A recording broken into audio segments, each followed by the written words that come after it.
families in the ICU. It's a challenge to have that within 10 minutes, particularly if we want to discuss the optimal care to our parents in the pediatric and neonatal intensive care. But first of all, those articles coming by from our team, we have no conflict of interest to declare. So I'll challenge you a little bit for the next 10 minutes. What do we do? Where do we do it? When do we do it? But then also, how do we measure it? What we actually do? You might have seen the opening session. There was one slide by Jean-Louis Vincent, which has a hilarious reaction by the audience. And Linda came with almost a similar picture, and I'm the third one already here, because what is family? Yes, indeed. In Holland, we consider family the family unit. And then if a dog of a child is so close, we don't reject. Well, that's the difficulty. How do we define family? There's more. There's grandparents or siblings, but let's concentrate a little bit on family and then the family-centered care issue. And there's one definition I very much like because it has the concepts in it: involvement, participation, partnership, empowerment, and negotiation. I think these very strong concepts we should keep in mind when we work together with the parents in our unit. However, I must admit that traveling around it has major cultural implications around the world. Because what do parents want at the end in Southern Europe, in Africa, in Asia? Because I have a program in Asia and China already for a couple of years, and I call it the largest children's hospital of the world. That's in Changsha, 1,400 beds in a children's hospital. They're just recently starting family-centered care programs there, but I told them, so well, just open the door, because there were no visiting policies at all for parents in the critical care units. Having said that, and looking at the definition, we all know indeed that the principles of family-centered care are, but there's evidence out there that we do simply not work according to them. And there's a discussion, editorials we had a couple of years ago about it. So just a little bit of perspective from the neonatal intensive care in Europe.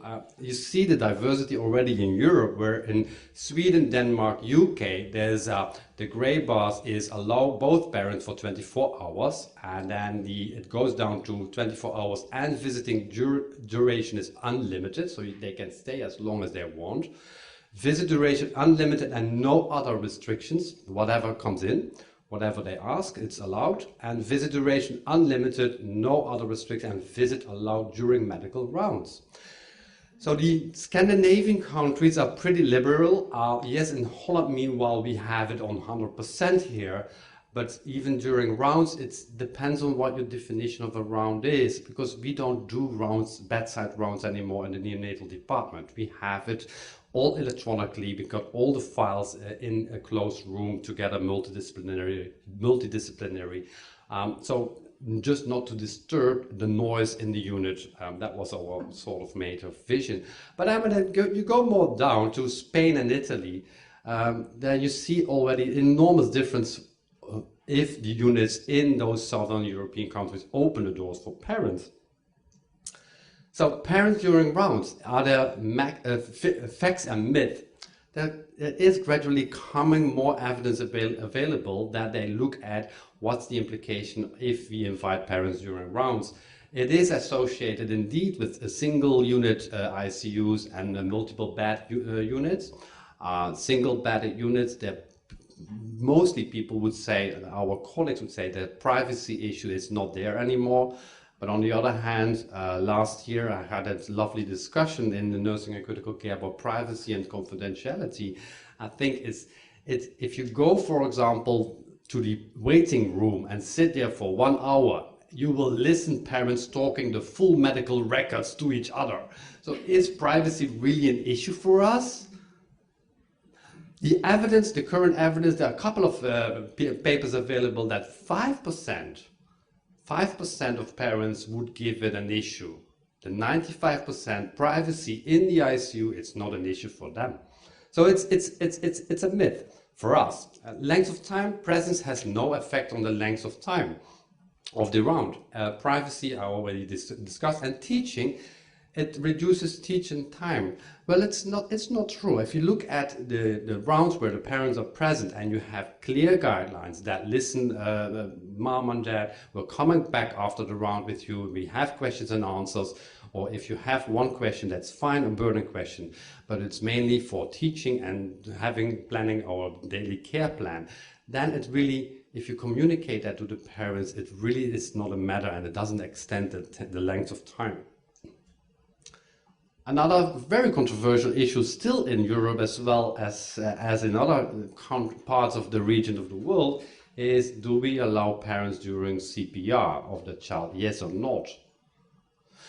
The question is not if we allow, but how do we do it? How do we guide actually the parents? And are we the responsible person to exclude parents during the last possibly hours of a child's life? And if you look at the position statement here, we think that indeed this group, that parents have, or patients have the right to be there. And also that patients' family members should be offered the opportunity, so not excluded.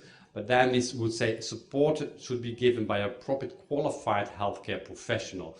So you see, it's not that you should do it tomorrow, but if you do it well defined and that your team is ready for it. End of life, Linda already addresses a few things. How does it relate to our parents? Where are the parents involved? How often are they involved? Are they involved in final decision making, yes or not? And then our study we've done in Europe just a couple of years ago is that in a 4-month period, there were 409 consecutive children died in 45 PICUs. So in 86% of the cases, a staff meeting was organized, just only a staff meeting without the parents. But then if you look at the final decision making, physicians were the primary, but little involvement in all these cases with the parents in the final decision. So now you have an issue because do parents really want to be the final decision, and would we allow that? There's little available, not that much, what the consequences is on the long term. I always refer back to my mother, where in the ICU when the physician comes in and she said, well, we want to stop the treatment. I was sent back to my family because yes, I was a healthcare professional, and then we discussed with my family, my brothers and sisters, and we decided, yeah, let it go, it's fine, I mean, quality of life, blah. 3 months later, nobody asked me how I felt, because I felt that I killed my mother. You see, I mean, there is available evidence now currently in the adult intensive care where they suggest actually you should start as soon as possible, get to know what the wishes, the needs are for the family members, and then decide on the road in these difficult decision makings what the role of the parents is.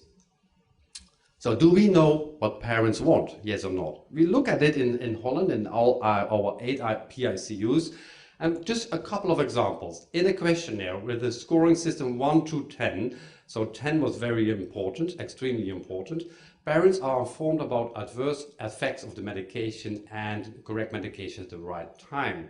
Parents found this significantly more important than us, nurses and physicians.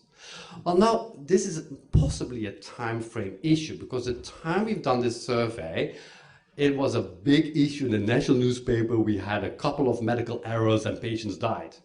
So that could be influence. See, I mean, the influence of the media about what parents want and is definitely, we can't influence it, but there is a factor about the media. In neonatology as well, same issues, and that we use another scale, 1 to 6, but then still parents found the medication more significantly more important than the professionals. But also the moment of discharge is not influenced by bed capacity. You possibly know, I mean, you need an ICU bed, so you throw your best patient out to the ward. Parents don't want that. Caregivers stimulate parents to stay close to the child during procedures and tests. That's what we do, but parents do want it very badly, found it more important.